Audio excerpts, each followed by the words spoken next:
فأنا ناصح لإخواني بالصدع بالحق تبيض وجوههم. السكوت في مسألة الحزبية يضرها، فاصدع بما تؤمر وأعرض عن المشركين.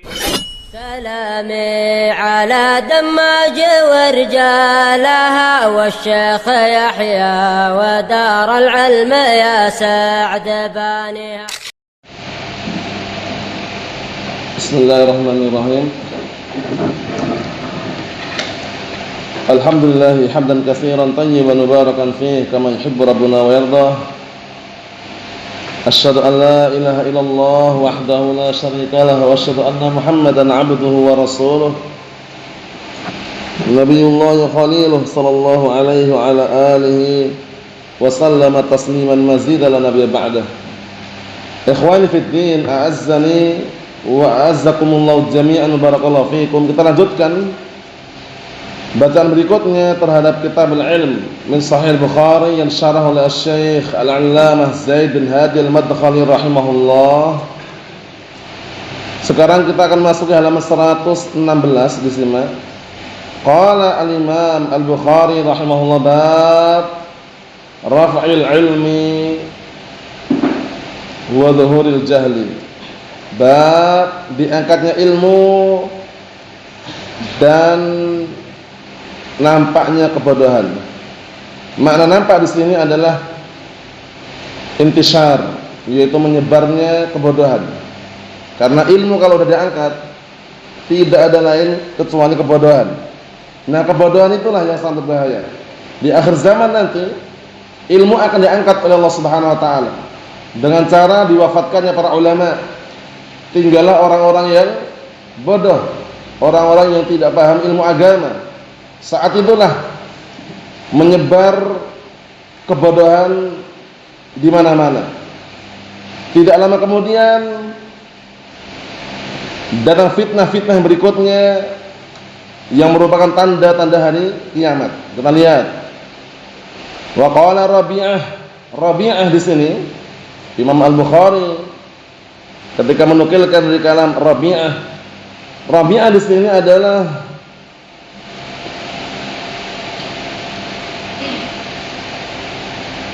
Ibnu Abi Abdurrahman. Rabi'ah Ibnu Abi Abdurrahman al-ma'ruf bi Rabi'atu ar-Ra'yi, dikenal dengan Rabi'atul Ra'yi. Tapi beliau Al-Rabi'ah Ibn Abi Abdurrahman. Rabi'ah Ibn Abi Abdurrahman faqihun madaniyun. Faqihun madaniyun. Wa qala Rabi'ah rahimahullah, la yanbaghi li ahadin 'indahu syai'un min al-'ilm an yudayyi'a nafsahu. Artinya kata al-Imam Rabi'ah rahimahullah, tidak selayaknya bagi seorang yang dia memiliki sesuatu berupa ilmu kemudian dia menyia-nyiakan dirinya. Maksudnya bagaimana? Ilmu dia miliki, ilmu dia punya, tapi dia menyia-nyiakan dirinya. Tidak mau mengajarkan ilmunya, tidak mau mengamalkan ilmunya, justru dia jauh daripada ilmu yang dia miliki. Bisa dipahami ya? Tidak mengamalkan lagi ilmu yang dia miliki. Wal'iyadzubillah. Itu kata beliau tidak layak, tidak pantas. Karena ilmu dimiliki bukan hanya dimiliki tapi untuk diamalkan. Sama-sama Al-Imam Ali bin Abi Thalib radhiyallahu anhu dia mengatakan apa? Hatafal ilm bil amal in ajabah wa illa irtahal. Ilmu itu memanggil-manggil untuk diamalkan. Jika dipenuhi panggilannya, itu diamalkan, ilmu akan menetap. Namun jika tidak diamalkan, ilmu itu akan pergi. Ilmu itu akan pergi. Naam, itu menunjukkan bahwasanya ilmu dimiliki untuk diamalkan. Dan bahkan sebagian ulama mengatakan al-ilm bila amal kasyajarah bila samarah. Ilmu tanpa amalan itu bagaikan pohon yang tidak ada apa? Buahnya. Au kasahab bila matar. Atau seperti awan mendung tidak ada hujannya. Dalam artinya enggak ada manfaatnya. Oleh karena itu ilmu itu pastikan diamalkan walaupun sedikit, barakallahu fikum, karena dengan adanya amalan ilmu itu akan senantiasa hidup. Qala al-Imam Al-Bukhari rahimahullah, haddatsana Imran bin Maisarah. Imran bin Maisarah Al-Munqari Al-Munqari Abul Hasan Al-Basri. Imran bin Maisarah Al-Munqari Abul Hasan Al-Basri thiqatun wasaqahu Al-Hafidz. Al-Hafidz Hajar mensthiqahkan. Imran bin Maisarah Al-Munqari Abul Hasan Al-Basri thiqatun wasaqahu Al-Hafidz. Wa qala haddatsana Abdul Waris ibn Sa'id Abu Ubaidah Al-Anbari. Abdul Waris ibn Sa'id Abu Ubaidah Al-Anbari imamun hafidz sabtun. Abdul Waris ibn Sa'id Abu Ubaidah Al-Anbari imamun hafidz sabtun. An Abi Tanyah Yazid ibn Humaid Ad-Dubai. Abu Tanyah Yazid ibn Humaid Ad-Dubai Al-Basri. Yazid ibn Humaid Ad-Dubai Al-Basri imamun hujjah. An Anas ibn Malik Abu Hamzah sahabiyun jalil khadimun Nabi sallallahu alaihi wa ala alihi wasallam, dikenal dengan khadimun Nabi, pembantu Nabi. Siapa tadi? Anas bin Malik kunyahnya Abu Hamzah. Dikenal dengan apa? Khadimun Nabi, pembantu Nabi sallallahu alaihi wasallam selama 10 tahun. Ingat-ingat ya. Nah, bedakan dengan Malik bin Anas. Kalau Malik bin Anas dikenal dengan apa? Imam Darul Hijrah, Abu Abdullah. Malik bin Anas. Kalau ini Anas bin Malik, beda lagi. Yang satunya sahabat, satunya bukan. Paham? Nah, jadi dibedakan. An Anas bin Malik Abi Hamzah radhiyallahu anhu qala Rasulullah sallallahu alaihi wasallam inna min asyratis sa'ah an yurfa'al ilmu wa yasbutal jahlu wa yushrabal khamru wa yadhhara az-zina. Perhatikan dari hadisnya Anas ibn Malik radhiyallahu anhu, beliau berkata, telah bersabda Rasulullah sallallahu alaihi wasallam, sesungguhnya termasuk tanda-tanda hari kiamat. Ya, tanda-tanda hari kiamat. An yurfa'al ilmu mulai diangkat. Dengan cara apa diangkatnya ilmu? Dengan cara diwafatkannya para ulama. Mafhum, nanti akan kita lewati dalam syarahnya nanti.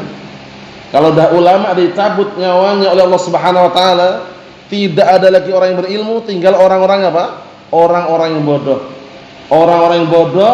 Orang-orang yang tidak paham syariat, kemudian diangkat menjadi pemimpin.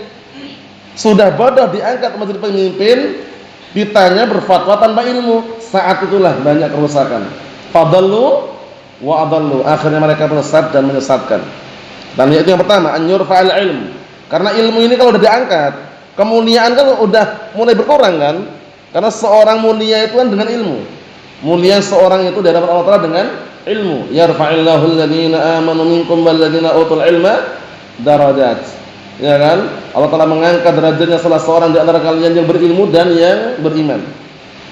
Kemudian dengan ilmu barakallahu fiik, seseorang apa? Dimanapun, kemanapun dia berada akan apa? Dimuliakan dengan adanya ilmu tadi.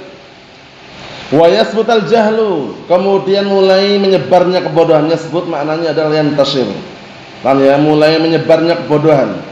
Ketika ilmu diangkat, tinggallah kebodohan-kebodohan yang menyebar di mana-mana, wal iyad billah. Makanya sampai Al-Imam Ibnu Qayyim Al-Jauziyah rahimahullah di dalam kitab An-Nuniyah, beliau sampai menggelari kebodohan itu dengan apa?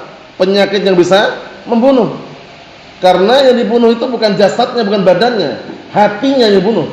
Manakala hati sudah mati, ibaratnya tanaman itu tidak disiramin, akan layu yang ujung-ujungnya mati, nggak bermanfaat kan? Begitu pula hati manusia, manakala sudah mati, wal iyad billah, tidak mengenal lagi mana yang baik, mana yang buruk. Saat itulah terjadi keburukan dan kejelekan, wal iyad billah. Apa kata Imam Ibnu Qayyim rahimahullah? Yang hafal pantunnya itu, anu hafal pantunnya? Bismillah.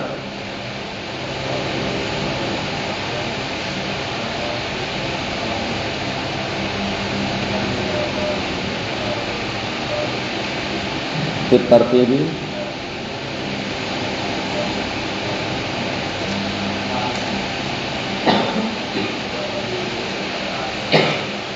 Dzakal alim rabbani. Na'am barakallahu fikum. Beliau mengatakan wal jahlu da'un qatilun wa shifa'uhu amrani bitarkibi muttafiqani nassun min al-Qur'ani aw min sunnatin wa tabibu dzakal alim rabbani. Artinya barakallahu fiik, kebodohan itu adalah penyakit yang bisa membunuh. Obatnya tersusun dari dua perkara yang tidak bisa terpisahkan. Apa itu obatnya? Nassun minal Qur'an aw min sunnatin, dalil dari Al-Qur'an dan As-Sunnah. Jadi obatnya Al-Qur'an dan As-Sunnah. Obat ini perlu yang memahamkan fungsinya untuk apa, bagaimana cara menggunakannya, perlu yang namanya tabib ibaratnya. Tabib itu dokternya. Siapa tabibnya? Siapa dokternya? Dzakal alim rabbani, yaitu seorang alim yang rabbani. Disebut para ulama al-alim rabbani huwa alladhi yu'allimun nasa min sigharil ilmi qabla kibarih. Orang yang mengajarkan manusia dari ilmu yang paling dasar sebelum ilmu yang tinggi, itu dikenal al-alim rabbani. Mafhum? Sehingga jangan sampai Al-Qur'an Sunnah obatnya itu dipahami dengan otodidak, sehingga nanti dikhawatirkan overdosis. Antum melihat orang yang overdosis dengan obat. Obat itu kan orang beli obat ada tata cara minumnya, 3 kali sehari, 1 kali sehari. Yang ngarahkan biasanya orang-orang yang paham. Ya, yang paham ilmu kedokteran, yang paham ini, enggak sembarang orang kan gitu. Ini Al-Qur'an dan Sunnah pun juga sama. Pastikan memahaminya itu bukan pemahaman otodidak, tapi dipahami sesuai dengan pemahaman para salaful ummah. Pemahaman yang benar, pemahaman yang lurus. Mafhum? Nah, ibaratnya kalau orang tidak memahami Al-Qur'an Sunnah dengan benar, hanya dipahami dengan otodidak, dengan logika akal yang dia miliki, itu ibaratnya orang yang makan obat tanpa resep dokter, yang ujung-ujungnya bisa overdosis. Kalau udah overdosis, ima keracunan atau mati. Waliyadzubillah. Iya kan? Biasanya obat itu kan ada 3 kali sehari. Coba dia beristihad sendiri, nggak usah pakai resep dokter, langsung beli obat, diminum 3 kali sehari, langsung dia sehari semua dihabiskan, saudara. Biasanya kan terjadi efek samping yang burukan itu. Nah, Al-Qur'an dan Sunnah itu adalah obat penyakit kebodohan. Perlu dipelajari, perlu dipahami, perlu dimengerti, dan yang paling terpenting adalah diamalkan. Yang berikutnya wa yushrabal khamru, dan mulai diminum minuman keras. Zaman sekarang sudah banyak atau belum minuman keras ini?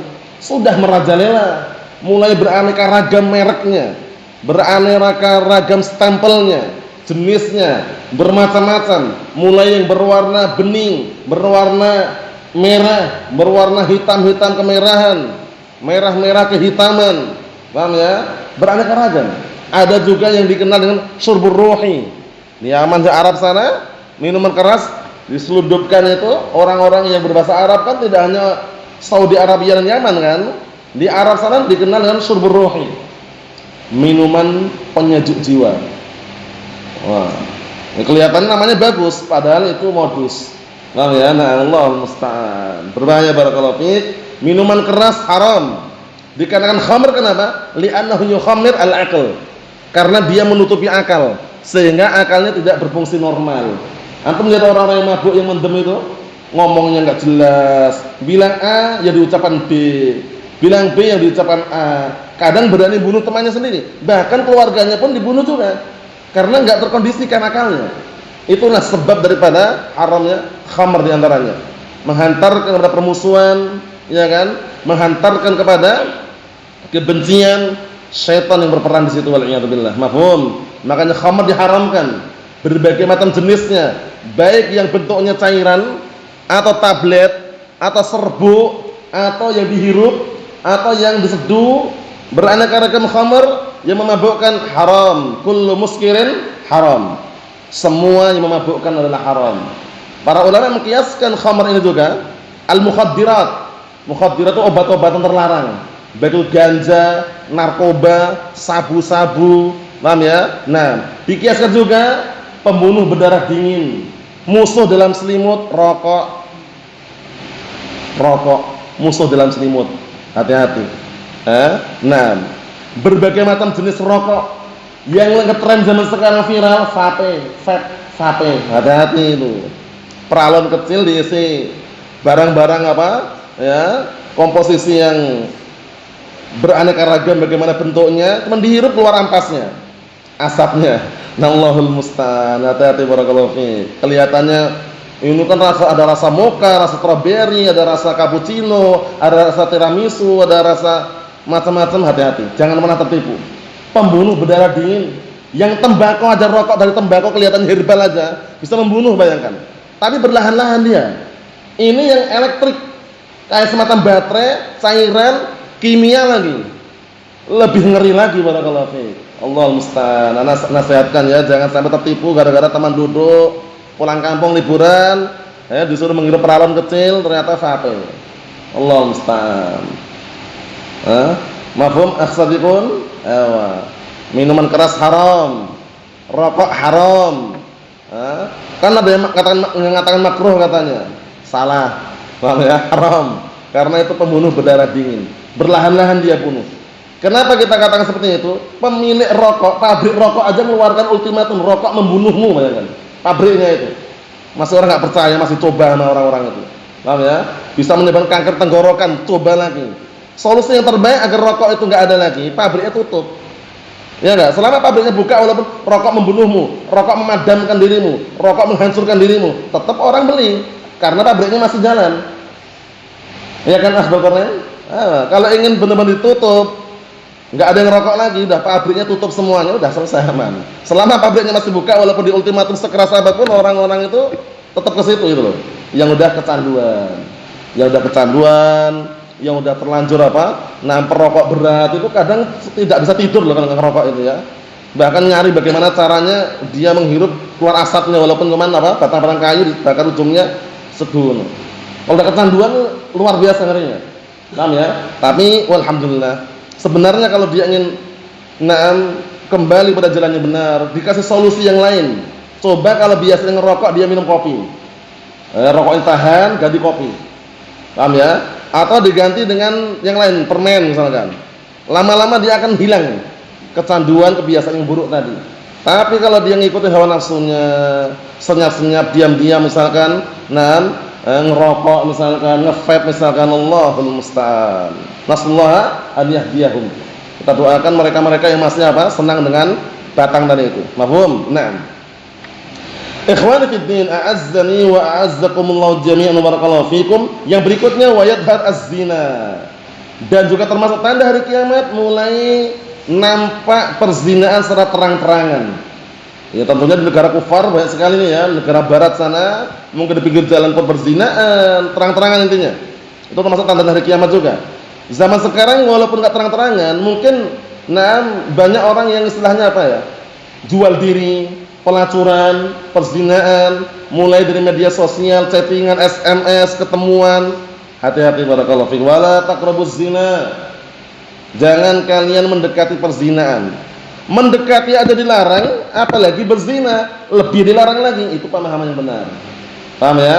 Nah, di semua sarana fasilitas yang menghantarkan pada perzinaan ditutup serapat mungkin. Berinteraksi, ketemu, tukaran biodata, chattingan, SMS, teleponan ditutup serapat mungkin. Selain pada mahramnya, waspada. Mahum, jangan bermudah-mudahan berinteraksi dengan lawan jenis yang bukan mahramnya. Fitnah itu kadangkala masuk dalam hati manusia tidak sekali masuk gitu. Awal permulaan mungkin dari pandangan pertama, tiba-tiba langsung masuk ke dalam hati. Setelah itu dia nggak punya arah lagi sudah. Paham ya? Terbayang-bayang, akhirnya nggak bisa ibadah, menghafal pun sulit. Wa'iyadzubillah, itu fitnah. Efek samping daripada fitnah. Sehingga kata Rasul SAW, fitnah itu bagaikan bagaikan potongan malam yang gelap gulita. Ngeri sekali kan? Yang mengubah seseorang itu berubah secara drastis. Berubahnya itu enggak lama, cepat sekali. Pagi masih mukmin, sore sudah menjadi kafir. Sore masih mukmin, pagi sudah menjadi kafir. Fitnah. Walaupun fitnahnya beraneka ragam. Fitnahnya, fitnah harta, dunia, wanita, tahta, semuanya fitnah itu kalau udah masuk ke dalam hati mengubah seseorang secara drastis. Wal'iyadzubillah. Allahumma sallim sallim. Makanya Rasul SAW mengatakan dalam hadis yang sahih, Abu Dawud, hadisnya siapa? Al-Miqdad ibn Aswad radhiyallahu anhu, apa kata Rasul? sallallahu innas sa'ida laman junnibal fitan. Innas sa'ida laman junnibal fitan. Innas sa'ida laman junnibal fitan wa laman ibtuliya fasabara fawaha. Sesungguhnya orang yang bahagia, orang yang dijauhkan dari apa? Dirinya dari fitnah. Sampai 3 kali beliau ulang. Kemudian yang terakhir beliau mengatakan, barang siapa yang dia diuji tetap bersabar, duhai alangkah indahnya orang tersebut. Sabar diuji dia. Mafhum? Syahidnya di sini, tanda-tanda hari kiamat di akhir zaman adalah apa di antaranya?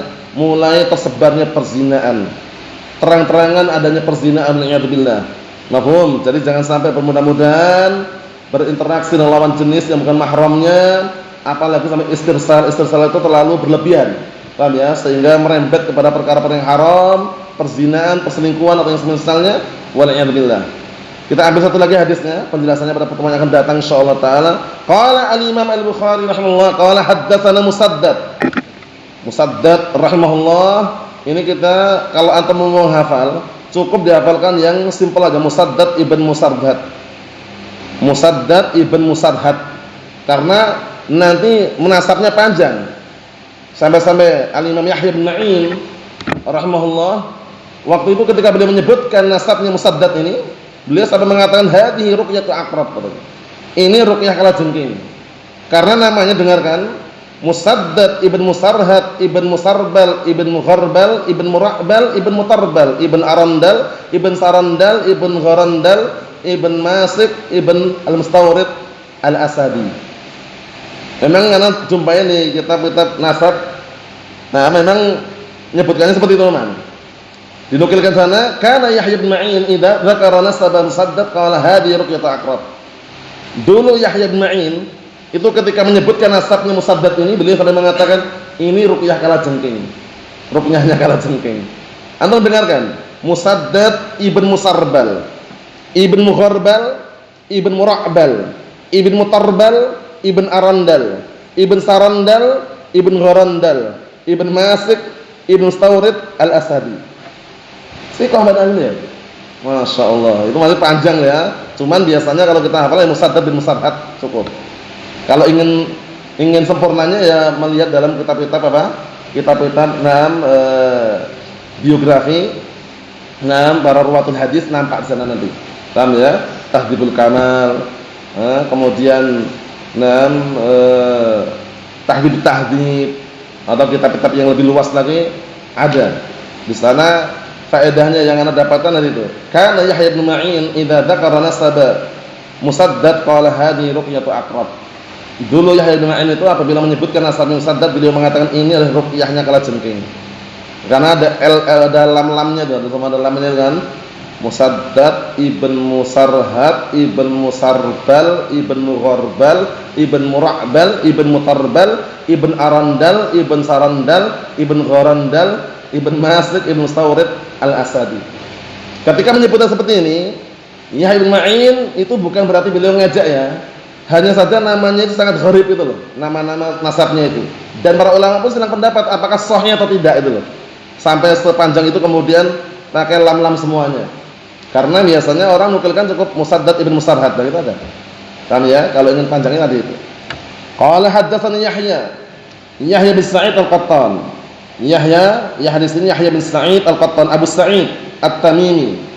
Abu Sa'id At-Tamimi Yahya bin Sa'id Al-Qattan digelari oleh Al-Mudzahabi dalam Syiar Amirul Mukminin fil Hadis.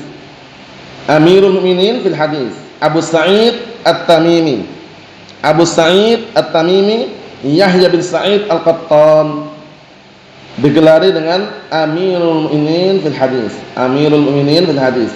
Lihat rujukannya dalam kitab Syiar Al-Nubala karya Al-Imam Dzahabi rahimahullah. An Syu'bah ibn Hajjaj Abu Bustam. Sama juga gelarnya Amirul Mukminin fil Hadis. Syu'bah ibn Hajjaj. Syu'bah ibn Hajjaj Abu Bustam Amirul Mukminin fil Hadis. Yang beliau kisahnya sudah ma'rufah ya. Perjuangan beliau dalam cari ilmu bagaimana, dalam menimba hadis bagaimana. Sampai-sampai beliau pernah menjual panci ibunya. Ya kan? Naam. Ketika beliau mengatakan man talabal hadis aflasu. Barang siapa yang mencari ilmu hadis dia akan bangkrut atau rugi. Bi'tu tasta ummi bisab'ati dananir. Aku pernah menjual panci ibuku dengan harga 7 dinar. Paham ya? Naam. Beliau dikenal dengan Amirul Mukminin di hadis, luar biasa. An Qatadah bin Di'amah As-Sadusi Abul Khattab. Qatadah bin Di'amah As-Sadusi Abul Khattab. Siqah. Paham ya? Qatadah bin Di'amah As-Sadusi Abul Khattab rahimahullah. Ma'ruf kalamnya ya, di antara kalamnya yang masyhur itu adalah man talabal ilma jumlatan dhahaba anhu jumlatan. Wa inna kunna na'khudul ilma atau na'khudul hadis hadisan atau hadisain. Semakna itu ya, kama qala rahimahullah. Itu masuk kalam yang sering dinukilkan itu man talaba al-ilma jumlatan dhahaba anhu jumlatan. Cuman beliau pakai lafaz hadis. Man talaba al-hadis jumlatan dhahaba anhu jumlatan. Wa inna kunna na'khudul hadis fil yawm hadisan atau hadisain. Anda nukilkan semakna, nanti kalau antum merujukannya bisa berkabar ya. Barang siapa yang mencari ilmu hadis secara keseluruhan, banyak langsung itu akan hilang secara keseluruhan. Maksudnya orang ingin mencari ilmu itu bertahap. Enggak mungkin dia dalam sehari semua ilmu dia dapatkan, enggak mungkin. Kata beliau, wa inna ma kunna na'khudul ilma aw na'khudul hadits fil yawm hadisan aw haditsain. Hanya saja dahulu kami ketika mengambil ilmu dalam sehari itu cuma 1 hadis 2 hadis. Menunjukkan orang yang mendapatkan ilmu itu proses berlahan-lahan, sedikit demi sedikit, lama-lama menjadi apa? Bukit. Paham ya? Perlu perjuangan. Paham ya? Berakit-rakit ke hulu, berenang-renang ke tepian. Bersakit-sakit dahulu, bersenang-senang kemudian.